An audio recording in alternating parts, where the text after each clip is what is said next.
Hola fans de Bakugan, si se están preguntando cuánto está bien pagar por el Bakugan que están buscando, cuánto vale o incluso a cuánto vender al Bakugan que ya tienen, entonces este video les será muy útil.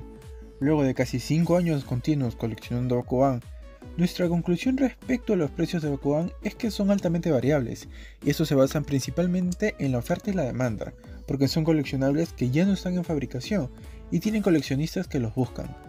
Por ello, cada uno como coleccionista es responsable de hacer su relativa investigación propia, ya sea que quiera intercambiar o comprar un Bakugan, sobre todo cuando se trata de Bakugan que requieren de un gasto que pensarías 2 veces antes de hacerlo. Para ello, en base a nuestra experiencia, hemos elaborado una lista de 7 preguntas muy útiles para cuando tú quieras valorar un Bakugan, ya sea para comprar, intercambiar o vender. La primera pregunta es, ¿qué tan común es ver en venta el Bakugan que busco en mi país? Es decir, si el Bakugan que tú buscas se ve seguido en venta, tienes que apuntar qué tan seguido se puede ver y si proviene de un solo vendedor o de varios. La segunda pregunta es muy demandado el Bakugan que quiero tener? Es decir, ¿el Bakugan que deseas muchos coleccionistas lo buscan? Si la respuesta a esa pregunta es sí, quiere decir que el Bakugan que deseas tiene un valor mayor en relación a otros que no son tan buscados. ¿El Bakugan que busco se vendió en el pasado en mi país? Es decir, ¿el Bakugan que tú quieres fue necesario importarlo a tu país para poder comprarlo? Si es que es así, eso ocasiona que el precio aumente, en comparación a los que ya se vendieron en tu país. ¿Cuáles son los precios de importación a mi país? Si puedes, revisa si los precios de importación a tu país son costosos en comparación a otros países de los cuales quieres comparar precios.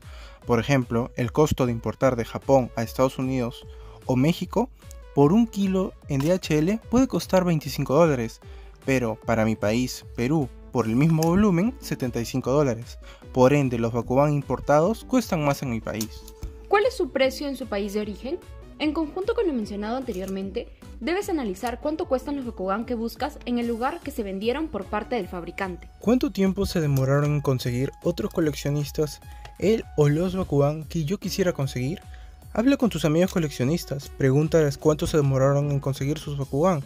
El promedio del tiempo te servirá a ti de referencia, pero si tú quieres conseguir los Bakugan más rápido que tus amigos, tu presupuesto tendrá que aumentar. Revisar los precios a los que se ha vendido recientemente el Bakugan y establecer un promedio con el cual hacerme un presupuesto. No siempre el último precio por el cual se subastó un Bakugan suele ser su valor de venta normal. Si son subastas, te sugiero realizar un seguimiento para establecer un promedio de valor de ventas para que sepas cuánto ofertar o por cuánto está bien comprarlo. Y bien, esos serían todos los consejos que tenemos para ustedes. No olviden que este video es un complemento del video de conseguir y coleccionar Bakugan. Es un video muy completo, lleno de consejos muy útiles también. Así que les recomendamos ir a verlo. No olviden seguirnos en nuestras respectivas cuentas de Instagram, @BakuganPlanet y @BakuganCollector. Recuerden también que vendemos Bakugan a través de nuestra cuenta de Instagram. Y nada, hasta el próximo video, fans de Bakugan.